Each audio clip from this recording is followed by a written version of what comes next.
Hi everyone, this is Aaron, and today we're going to unbox the Motorola Citrus. Now the Citrus is a budget smartphone. It's about $50 on Verizon with contract, depending in your area. At least that's what it was to start. And it is slightly unique in that it's carbon-free. It makes a big deal of the environment, so if that's something you're looking for, this might be a phone for you. It's certified carbon-free through Motorola's partnership with carbonfund.org. It's 100% recyclable and made from 25% post-consumer water bottles. It's all the packaging's recycled paper and literature and box and all that sort of thing. It's completely PVC and BFR free.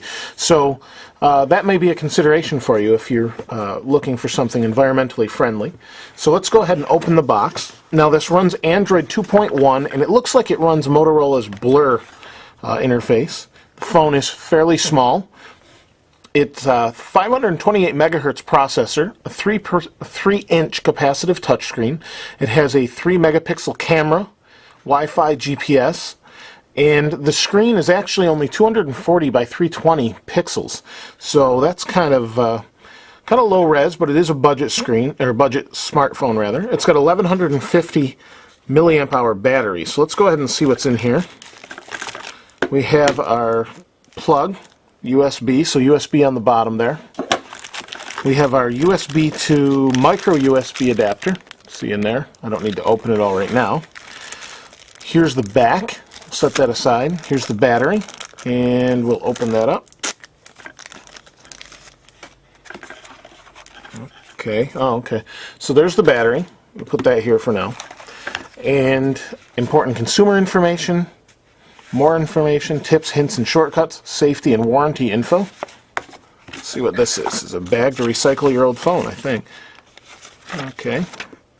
Open source software info.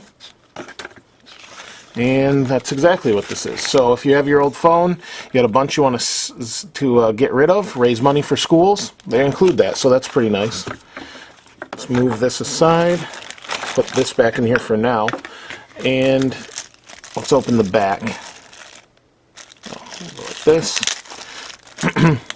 Now, if any of you have used Motorola's Blur interface before, if that's what this really is, that's what it looks like anyway. It's pretty nice. Here we go. So we've got to remove this little plastic piece off the camera. Alright, there we go. There we go. So actually form factor size is about the size of the Palm Pre. Let's go ahead and turn it on. These buttons feel like, oh, let's take the plastic off the front here. There we go. The plastic is actually, or the buttons actually have like a rubbery feel to them. Maybe the battery's not charged. Well, we can kind of fix that. I've got a plug handy right here. Let's plug it in. Let's see what we've got. There we go. Looks like the battery wasn't charged, so I actually had it charging the Droid Pro, which is quite a nice phone, but we'll get back to that later. So the phone itself, on the top we have a, oh, it's 40%. I don't know what the deal is. Let's turn it on. Maybe I'm holding it wrong, or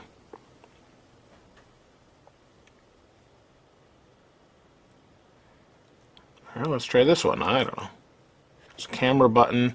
Oh, you know, I'm so used to pushing those buttons. I don't know why I wasn't looking for a sleep-wake button. That's goofy. But anyway, there we go.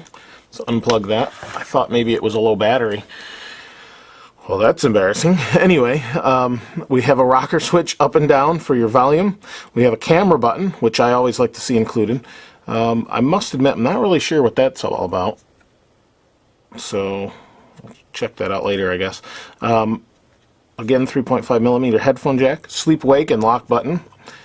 On the bottom, we have our speaker, or our microphone, it looks like. And the speaker in the back is what that looks like. So, no flash. But again, it's budget, and it's still booting. And it's basically the specs of a last-gen smartphone, maybe a little bit less. Most of those were around 600 megahertz. It's booting up, and we'll boot it up. We'll get to the interface, and that'll be about it for the unboxing. There we go. Okay. Come on. A little bit slow. All right. Touch the Android to begin. Definitely slow compared to the newer phones that I've used. Let's go ahead and activate it. Little indicator light, if you saw that there for a second. Welcome to Verizon Wireless Programming. All right. Para español, oprima la estrella. To program or activate your phone, press 1. All right. So now it's going to program. It's going to take a moment. So this phone is basically, like I said, kind of a last generation, but not a bad price. I mean, especially if you're just getting into smartphones and you want something that's environmentally friendly, is very small, and will fit in your pocket nicely. I can't imagine that someone that's buying this is going to be into gaming or anything like that heavily. But it supposedly gets about 6.5 hours of talk time, 300 hours standby time. It does have geotagging, which is nice, so it must have a GPS antenna in there somewhere, or GPRS, not really sure at this point. It does not support 802.11n, but it's B&G. I think it's pretty acceptable, especially for what it is. There we go.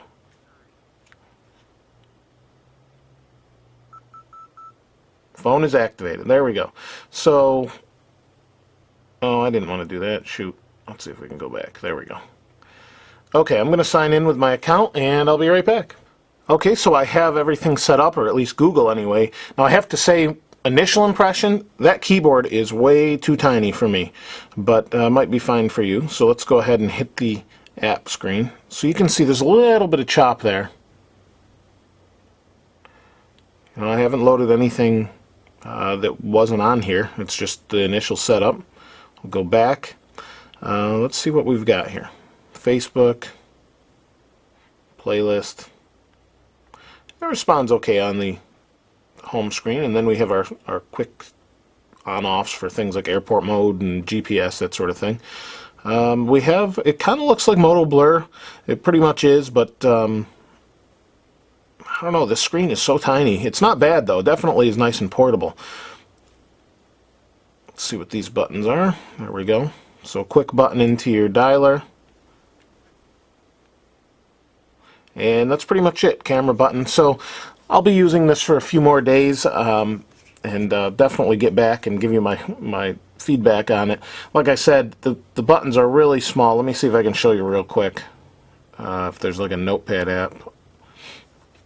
Well, we can just go to text messaging, that's fine. New message.